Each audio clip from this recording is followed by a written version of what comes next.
Mau jadi politikus pula, lalu mau jadi artis, lalu mau jadi apa? Pertanyaannya, sana mau jadi apa? Tanya Tuhan yang jelas dulu. Sebentar mau ngambil ekonomi, lalu manajemen, nanti mau ngambilnya engineering, nanti mau ngambilnya science. Mau jadi dokter, besok susah mau jadi insinyur. Hai anak muda, tentukan jalur. Tapi Tuhan belum firman nih. Tapi apakah Anda tahu apa yang Anda mau? Jangan tanya Tuhan dulu. Sana harus tahu mau apa. Kalau Anda belum subscribe di channel ini, segera supaya Anda bisa mengikuti terus rema-rema dari Roh Kudus ya. Saya sungguh merasakan hadirat Allah begitu manis dan indah. Dia ingin menjamah setiap kita. Aduh, mujizat itu mudah. Udahlah, sukses nggak perlu dicari. Carilah Tuhan Yesus. Itu suksesmu yang sungguh.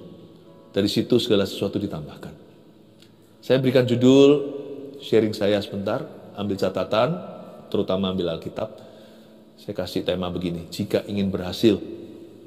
Lalu nanti kita isi dengan 3 poin tersebut. Jika ingin berhasil, apa yang harus kita lakukan? Apa aja yang harus kita perhatikan? Perhatikan 3 hal ini aja. Sungguhan. Perhatikan hanya 1, 2, 3 ini. Saya percaya kebajikan kemurahan akan mengikutimu. Bukan berarti hidupmu tanpa masalah, tetapi ada penyertaan Allah. Buka dengan saya di Mazmur 1, Mazmur yang sangat terkenal. Saya bisa khotbahkan ini 100 kali, 100 khotbah yang beda karena Mazmur ini begitu dalam, namun begitu sederhana, simpelnya sangat relevan buat kehidupan kita. Mazmur 1 ayat 1 sampai 6 saya baca dulu. Jalan orang benar dan jalan orang fasik bunyinya begini. Berbahagialah orang yang tidak berjalan menurut nasihat orang fasik, yang tidak berdiri di jalan orang berdosa, dan yang tidak duduk dalam kumpulan pencemooh, tetapi yang kesukaannya ialah Taurat Tuhan, dan yang merenungkan Taurat itu siang dan malam. Ia, yaitu Anda dan saya, ia seperti pohon yang ditanam di tepi aliran air, yang menghasilkan buahnya pada musimnya, dan yang tidak layu daunnya. Apa saja yang diperbuatnya berhasil. So good. Bukan demikian orang fasik. Mereka seperti sekam yang ditiupkan angin. Sebab itu orang fasik tidak akan tahan dalam penghakiman. Begitu pula orang berdosa dalam perkumpulan orang benar. Sebab Tuhan mengenal orang yang benar, tapi jalan orang fasik menuju kebinasaan. Jika ingin berhasil, ini kunci-kuncinya ya. Baca dulu ayat pertama. Herannya, yang ke-1 malah justru bukan hubungan dengan Tuhan. Bukan berarti itu kalah penting, tidak. Tapi sebelum Anda tanam gandum, cabut lalang. Jangan sampai ada semak belukar yang mencekik, sehingga benih yang gak ada salahnya itu, apalagi kalau benih itu benih kudus dan ilahi, dia gak bisa bertumbuh berlipat kali ganda, 30, 60, 100 kali lipat. Karena kalau tidak di clearance, di babat alas, maka semua tumbuh-tumbuhan liar itu akan menghalangi pertumbuhan benih itu. Benihnya nggak salah, tanahnya tidak dipersiapkan baik-baik. Ternyata yang ke-1 nanti Anda akan terkejut. Asosiasi kita dengan manusia, hubungan kita dengan orang. Makanya kenapa ada orang-orang yang kenal Tuhan tapi nggak tumbuh-tumbuh imannya? Karena dia itu bergaul dengan orang-orang yang salah. Dia nggak bisa sama Tuhan itu sungguhan, karena dia dalam dunia ini pelin-pelan, nggak bisa. Mau sembah Yesus, singkirkan berhala. Dan kadang-kadang berhala itu adalah manusia-manusia yang tidak seharusnya kita berhubungan dengan mereka. Berbahagialah orang yang tidak berjalan menurut nasihat orang fasik. Catat dulu ya, orang fasik itu tolong diperhatikan, saya jelaskan. Lalu, yang tidak berdiri di jalan orang berdosa, kategori 2 orang berdosa. Yang tidak duduk dan yang tidak duduk dalam kumpulan pencemooh, yang ketiga tadi itu majemuk. Kumpulan pencemooh, a bunch of people, sekelompok manusia yang tidak berguna bagi visi Anda. Nah, sekarang 3 hal ini saya minta kita abaikan sementara. Kata-kata seperti yang tidak berjalan, yang tidak berdiri, yang tidak duduk. Tapi saya mau Anda fokus pada subjeknya, yaitu manusianya. Orang fasik, orang berdosa, dan kumpulan pencemooh. Kita melihat di sini, kata orang fasik itu dalam bahasa Inggrisnya artinya ungodly. Orang fasik beda sama orang kafir. Orang kafir itu orang tidak bertuhan. Orang fasik ini orang Kristen. Gitulah ya bahasa perjanjian barunya. Tapi orang Kristen yang not godly. Kristen lidah bibir, pengakuan, bahkan mungkin labelnya. Mungkin juga ke gereja. Tapi yang disebut fasik itu adalah hidupnya menentang firman Allah terang-terangan.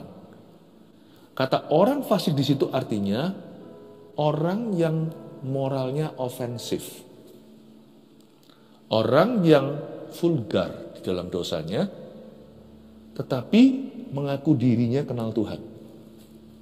Yang begini itu disebut munafik. Ini dosa wahid yang dibenci oleh Tuhan Yesus, dan kerap kali Yesus tegur ini tentang orang Farisi dan ahli Taurat yang jago firman Tuhan, yang hafal hukum Taurat luar dalam, tapi kelakuannya tidak sama. Orang fasik bukan orang kafir. Orang fasik itu mengaku bertuhan. Inilah Kristen, bukan sekedar KTP, tapi ini Kristen, tapi dia punya dosa itu menyolok dan dia bangga. Saya nggak berkata dosa yang tersembunyi lebih baik loh ya. Tapi ada orang yang jatuh dalam dosa. Apa boleh buat? Bangun lagi, minta ampun sama Tuhan, diampuni. Tapi ada orang yang gagah perkasa di dalam dosanya. Dia bangga. Orang Kristen yang sejati, anak Tuhan, dia bisa jatuh dalam dosa. 7 kali dia jatuh, dia harus bangun lagi. Tetapi kalau kita hidup di dalam dosa itu lain cerita. Kita keluar dari rumah, apalagi kalau di tepi pantai, lalu kita tiba-tiba kejatuhan kotoran burung, ya cepatlah pulang dan keramas. Tapi jikalau burung itu bisa bersarang di kepala, itu sudah beda levelnya. Itu lain liga. Itu berarti Anda mengundang dan mengizinkannya. Berarti Anda merawat sarang burung itu di kepala. Itu yang disebut hidup dalam dosa. Orang fasik adalah orang yang Kristen, tetapi ofensif moralitasnya. Yang seperti ini nomor 1 yang mesti dihindari. Bukan berarti kita tidak menjangkau mereka. Kita tidak boleh menjadi teman sepadan. Tidak boleh menjadi satu yuk atau satu kuk bersama dengan orang yang tidak seiman. Ini seiman sih, tapi hidupnya mendukakan Roh Kudus secara terang-terangan. Berbahagialah orang yang tidak jalan sama orang-orang seperti ini. You happy. Kata happy, berbahagia di sini bukan happy sebenarnya. Blessing. Blessed. Berbahagia di situ, diberkatilah orang yang tidak berjalan menurut nasihat orang fasik. Orang Kristen yang tidak terasosiasikan dengan orang-orang yang demikian, hubungannya akan langgeng dengan Tuhan. Tapi kalau mereka masih flirting, masih main api dengan orang-orang begini, pasti Tuhan kasih ultimatum. Kamu pilih dia atau pilih Tuhan. Tidak bisa netral, jalur tengah tidak ada. Berbahagialah, diberkatilah hubungannya dengan Tuhan. Orang-orang yang demikian, yaitu yang tidak berjalan menurut nasihat orang fasik. Karena ini toksik. Yang tidak berdiri di jalan orang berdosa, yang kedua tadi orang berdosa. Orang berdosa di sini sinner, bahasa Inggrisnya. Ini merujuk pada orang-orang non-Kristen pada umumnya. Those without Christ, mereka yang tanpa Kristus dalam hidupnya. Ini bukan bicara tentang agama ya. Tapi gimana pun juga anak-anak Tuhan yang hidup dari firman, itu beda game plan-nya dengan mereka yang tidak di dalam Kristus. Makanya di firman Tuhan dilarang kalau kita itu jadian sama orang yang tidak sepadan iman. Jangan menjadi pasangan yang tidak sepadan dengan orang yang tidak beriman. Ini common sense sih, tidak perlu pakai firman. Orang dunia aja tahu. Bedanya itu terlalu bumi dan langit. Sudah nggak usah kita perdebatkan siapa benar siapa salah. Peraturannya beda. Itu seperti menggabungkan dalam satu gelanggang permainan badminton dan sepak bola. Bola basket dan voli. Bola basket dan voli masih ada kemiripannya, masih sama-sama pegang bola. Gimana kalau bola basket dan sepak bola? Kalau kita campur kan jadi satu nggak jalan. Wong yang satu kalau pegang bola penalti. Yang satu lagi kalau tendang bola bisa dikeluarkan dari lapangan. Nggak bisa. Anak-anak Tuhan diajari jangan ada padamu Allah lain. Diajari pula jangan berzina. Dan Tuhan itu mengurus setiap detil-detil hidup kita. Bagaimana mungkin kita bisa dalam satu pernikahan dengan orang yang tidak seiman? Kasihan dua-dua. Kongsian kerjaan aja banyak tantangan kok. Loh berarti gimana pastor? Berarti kita harus bergaul dengan orang Kristen saja? Bukan. Kalau sama orang-orang yang tidak seiman, saya menghargai mereka. Sekalipun ada perbedaan. Kita itu diajari apa sih pengajaran Kristus yang tertinggi? Kasihilah tetanggamu, kasihilah samamu seperti dirimu. Tapi kita nggak boleh kompromikan keyakinan. Kita punya keyakinan sendiri. Dan itu nggak boleh kompromi. Saya dan orang-orang yang tidak seiman dengan saya, hubungan saya sebatas rekan dengan mereka. Atau hubungan yang saling menghormati, menghargai, dan hubungan yang sopan. Kalau itu soal kemanusiaan, saya nggak akan tanya agama. Kalau ada orang membutuhkan, saya nggak tanya dia imanmu apa. Saya pasti akan kasih, saya pasti akan bantu, saya bisa mungkin saya pasti akan tolong. Kemanusiaan, janganlah beda-bedakan. Tapi jalan kehidupan, itu eksklusif. Saya tidak akan berkata, oh nggak apa-apa, sama aja. No. Karena firman Tuhan adalah pelita bagi kakiku. Dan orang yang nggak punya firman, di mana persamaannya dengan saya? Sedangkan di dunia berkata gigi ganti gigi kok, mata ganti mata kalau bisa. Sana pukul pipi kanan saya hajar seluruh badan.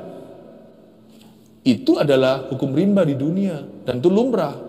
Justice is served, itu namanya keadilan. Tapi keadilan firman, keadilan Tuhan dalam firman yang diajarkan di sini beda. Tampar pipi kanan, lu kasih pipi kiri. Nggak bisa, apa persamaannya?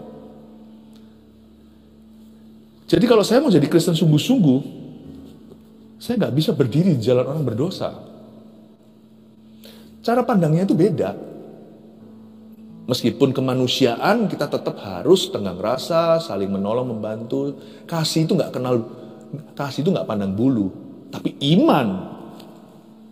Kasih nggak pandang bulu, tapi iman itu spesifikasi. Nggak mungkin bisa lah. Norma kehidupannya tak sama. Nggak bisa saya berdiri di jalan orang berdosa. Oleh karena itu, 90% orang-orang, bukan 90%, 90% orang-orang yang betul-betul ada di sekeliling saya, itu anak-anak Tuhan. Meskipun 10%-nya secara kuantitas lebih banyak, karena kita itu tinggal di dunia yang mayoritas mungkin belum kenal Kristus. Tapi 100% orang yang bicara ke dalam kehidupan saya, yang bisa mengubah cara pandang saya, yang saya berikan platform hak untuk bisa menasihati saya, itu semua orang-orang yang punya firman, orang-orang yang punya Roh Kudus. Dan itu eksklusif. Saya nggak buka pintu untuk yang lainnya. Saya nggak mau berdiri di jalan orang berdosa. Dan yang tidak duduk dalam kumpulan pencemooh. Kata kumpulan pencemooh di sini dahsyat sekali. Ini sekelompok orang-orang yang dalam bahasa Inggrisnya scornful. Ini bukan orang-orang yang menghina kita. Tapi kalau kita punya visi dan tujuan yang jelas, bukan hanya iman pada Kristus, tapi kalau hidup kita itu punya goal-goal tertentu, dan kita sedang membangun sesuatu, jangan duduk dengan orang-orang yang bisa mencemooh visimu. Jangan duduk sama mereka yang bisa weaken your vision atau bisa melemahkan visi Anda. Ini common sense-nya ya, atau pengetahuan umumnya begini. Misalnya kalau Anda seorang seniman atau seorang fashion designer, Anda perlu terus punya majalah-majalah fashion, Anda perlu juga punya rekan-rekan teman-teman untuk saling menajamkan besi, seniman menajamkan seniman. Bukan berarti melulu sama orang-orang itu, enggak, tetapi Anda kalau duduk sama mereka, Anda akan belajar banyak dan mereka juga akan belajar dari Anda. Semakin tajam. Misalnya kalau Anda di dalam bidang perhiasan, jangan lupa ikut pameran. Disitulah kumpul semuanya orang-orang di bidang Anda. Seperti itu, dokter dengan dokter punya konferensi tahunan. Teknologi apa lagi yang baru ya? Dulu mungkin perlu dibedah, sekarang sudah ada robotiknya. Sekarang semua sudah ada robotnya. Oh, mungkin ada obat-obatan yang sudah lewat zamannya. Sekarang ada yang lebih baik dengan efek samping yang lebih ringan. Anda perlu untuk seperti itu. Nah, itu yang disebut dengan kumpulan berguna. Hobi lain cerita, nggak apa-apa. Tetapi sebagian besar hidup Anda, kalau Anda sedang membangun sesuatu, pastikan investasi waktu dengan orang-orang yang tepat. Jangan dengan orang-orang yang bisa melemahkan visimu. Tapi orang-orang yang bisa membangun visimu bersama dengan Anda. Jadi ini perlu kita terapkan dalam kehidupan kita jika kita ingin berhasil. Karena memang yang namanya visi itu detail ya, spesifik ya. Saya kasih contoh satu lagi. Misalnya kalau ada orang membenci orang tua saya. Misalnya.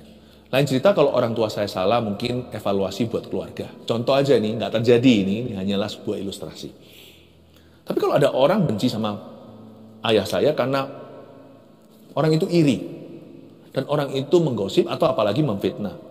Wah, dia benci deh sama orang tuaku. Wah, ngomongnya nggak enak. Dan saya tahu deep down inside di hatinya itu kesumat dia. Rasanya, gimana.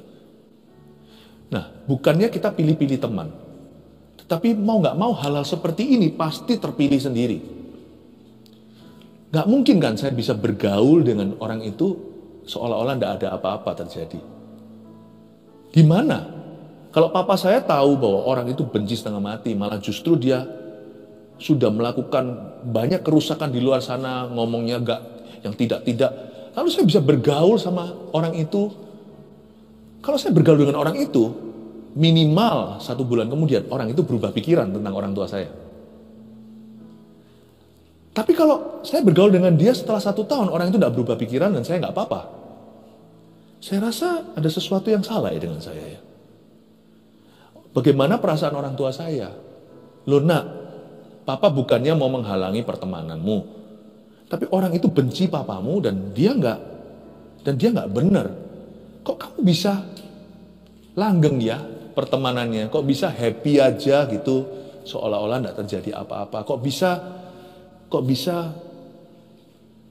Itu pasti lama-lama kena ke hubungan orang tua dan anak itu.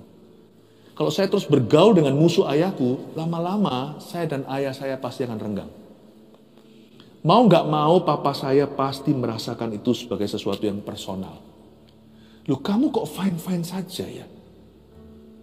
Ya Pak, tapi kita nggak ngomong-ngomong soal papa kok. Kita di luar sana itu kita ya hobi kita lah, apalah. Iya, tapi gimana pun juga nggak bisa disangkali. Meskipun papa berbesar hati, pasti merasa kenapa anakku kok bisa bergaul dengan musuhku? Kok bisa ya? Nggak bisa lah yang namanya orang yang kepenuhan Roh Kudus dengan orang yang kesurupan setan itu bisa bergaul, itu nggak bisa. Itu kalau bergaul lama, pasti yang kepenuhan Roh Kudus itu bocor. Atau kalau enggak, yang kesurupan akan manifestasi dan dilepaskan. Nggak ada jalan tengah. Nggak bisa. Wah, Pastor Philip, kenapa kita harus radikal? Ikut Yesus ya begitu. Ikut Yesus itu ada harga yang dibayar, yaitu pikul salib, sangkal diri, dan mengikut dia. Kenapa saya kasih contoh sekarang? Saya terangkan di ayat 2 supaya kita semakin jelas. Karena yang menuntun hidup kita bukan sembarang orang, bukan sembarang barang, tetapi yang kesukaannya ialah Taurat Tuhan. Dan yang merenungkan Taurat itu siang dan malam. Kata Taurat Tuhan di sini adalah seluruh Alkitab, the whole entire Bible. Memang kalau di Perjanjian Lama hanya ada Torah saja, Kejadian, Keluaran, Imamat, Bilangan, Ulangan. 5 kitab pertama di Perjanjian Lama. Tapi zaman sekarang Perjanjian Baru tentunya sudah Kejadian sampai Wahyu. Yang disebut kesukaannya ialah Taurat Tuhan adalah kesukaannya adalah kitab Kejadian sampai kitab Wahyu. Dan yang merenungkan Taurat itu siang dan malam, jadi bukan hanya baca Alkitab, tapi ada kata merenungkan Taurat itu siang dan malam lagi. Ayat 2 ini bukan menunjukkan bahwa kita sekedar baca sebuah buku namanya The Bible, tapi kita juga membacanya secara prayerful atau dalam sikap doa. Ini seperti sekarang saat teduh begini, bukan hanya kita dengar khotbah, merenungkan firman, tapi kita masuk hadirat Allah. Ayat 2 ini bicara bahwa kita kalau mau sungguh-sungguh berhasil di hidup ini, kita mesti serius bangun hubungan dengan Kristus, dan hubungan itu terbangun lewat mesbah doa dan mesbah firman kita. Siang dan malam bukan berarti kita nggak kerja, kita nggak sekolah bagi yang mahasiswa atau pelajar, baca Alkitab melulu, bukan. Siang dan malam itu berarti kehidupan rohani itu bukan hanya di pagi hari, tapi kehidupan rohani kita itu sepanjang hari. Dan kehidupan rohani itu dibangun di atas dasar mesbah doa yang disengaja. Di dalamnya kita renungkan firman Allah tiap hari secara teratur. Dan itu yang menuntun hidup kita siang dan malam. Makanya kita nggak bisa di dalam hidup ini kita mesti harus memilih jalan. Bahkan memilih teman. Itu mesti. Pada waktu saya kenal Tuhan, hidupku dirombak sama Roh Kudus. Kalau Anda mengira hidup itu selalu enak terus ikut Yesus, langkah 1 saya langsung terjadi renovasi besar-besaran. Saya kehilangan banyak sebelum saya memperoleh lebih banyak. Dan saya waktu kehilangan, saya nggak tahu apa yang saya peroleh nanti, tapi yang saya tahu, saya cari dulu kerajaan sorga dan kebenarannya. Ternyata janji Tuhan digenapi, segala sesuatu ditambahkan. Dulu hidup saya tidak seperti hidup saya hari ini. My company, maksud saya company bukan perusahaan, tapi orang-orang di sekeliling saya beda wujud gambar nampaknya dengan yang sekarang. Apa yang saya lakukan, aktivitas saya pun berbeda 180 derajat dengan yang saya sekarang miliki. Hidupku tidak seperti dahulu lagi. Tapi langkah-langkah 1, 2, 3 itu susah sekali. Ketika Tuhan obrak-abrik tunggang balikkan duniaku. Tetapi Tuhan itu gak pernah ingin mencuri. Tuhan tidak pernah membunuh, membinasakan. Tuhan tidak pernah mengambil sesuatu dari hidup kita atau mengambil kebahagiaan. Kata diberkati, berbahagialah itu artinya ditambahkan. Gak ada orang ikut Yesus itu merugi, itu gak ada. Mungkin di langkah 1, 2, 3 ada ujian. Mungkin ada hal-hal yang buruk harus pergi, termasuk kebiasaan kita. Bukan hanya pertemanan, kebiasaan buruk juga. Cara pikir kita yang salah. Kita tuh banyak kesalahpahaman sama Tuhan. Hidup kita itu lebih banyak diisi dengan dusta daripada kebenaran. Itu sama Tuhan di detox mati-matian. Langkah 1, 2, 3 memang susah. Tapi setelah langkah 4 sampai ke 7, sempurna. Bukan berarti hidup tanpa masalah, tapi saya bisa bersaksi kepada Anda bahwa 3 langkah pertama itu Tuhan renovasi. Langkah ke-4 sampai 7, semuanya penuh dengan dekorasi ilahi. Saya gak pernah nyesel loh ikut Yesus. Sungguhan. Apa yang lenyap dari hidup saya itu digantikan lebih bagus. Sekarang saya mengerti.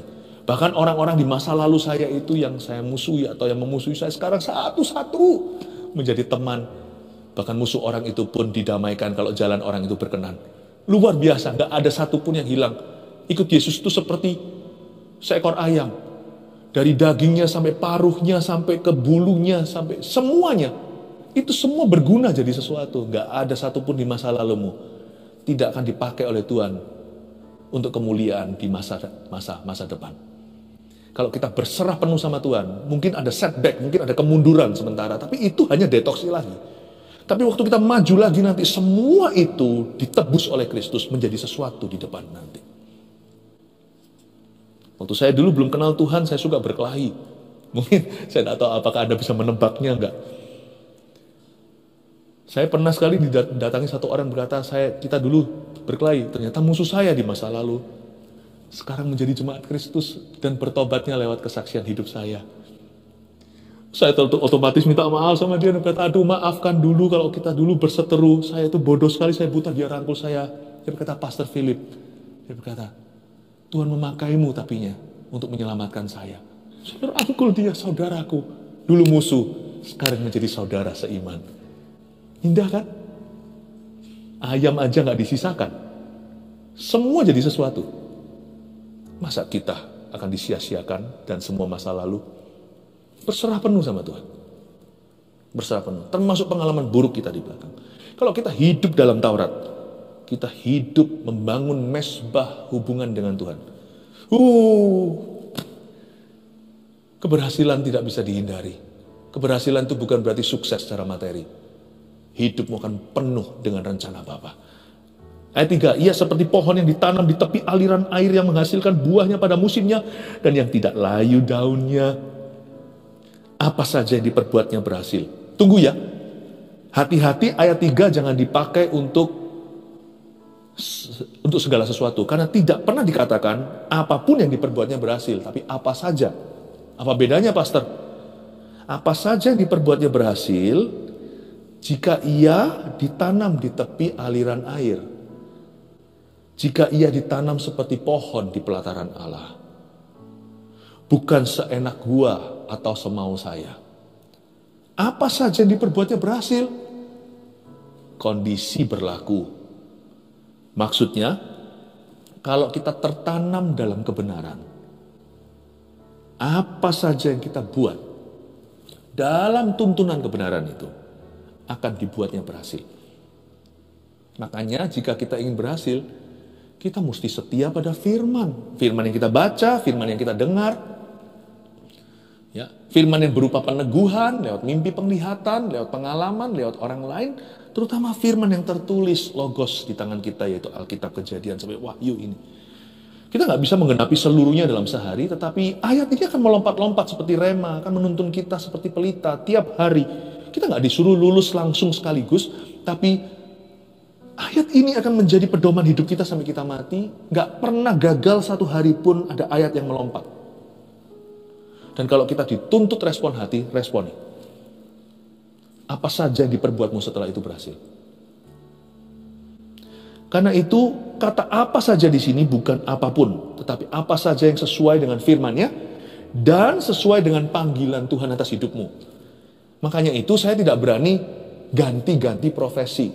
Meskipun kerja mungkin beberapa orang kadang-kadang bukan pilihan dia, kadang-kadang dia harus pindah kerja. Tetapi ada orang Kristen, anak Tuhan itu yang suka plan.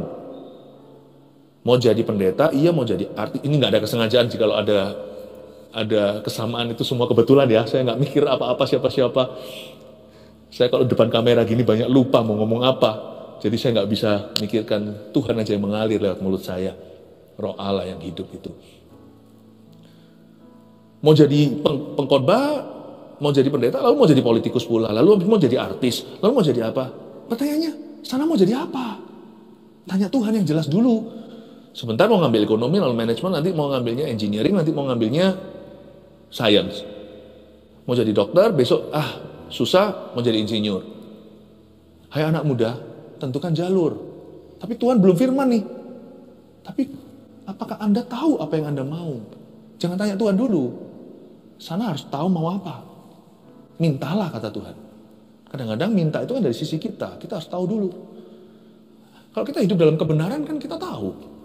Kita tahu apa yang kita mau. Nggak mungkin kan kita mau sesuatu yang salah, kita ingini dosa karena kita tahu itu salah. Apa saja yang diperbuatnya berhasil itu berarti kenali kehendak Allah dan kejar panggilannya dalam hidupmu dan belajar setia dalam panggilan itu. Jangan gonta-ganti terus. Jangan menjadi belalang pelompat sini, lompat sana. Nanti lihat ya, apa saja yang diperbuatnya nggak ada yang tuntas. Apa saja yang diperbuatnya selalu nggak ada yang berhasil.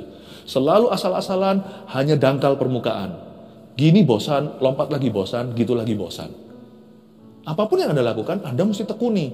Karena ketekunan itu salah satu daripada perbuatan Roh Kudus dalam diri kita. Apa saja yang diperbuatnya berhasil sini, bukan berarti selalu mulus, tidak ada masalah, jadi kaya, bukan.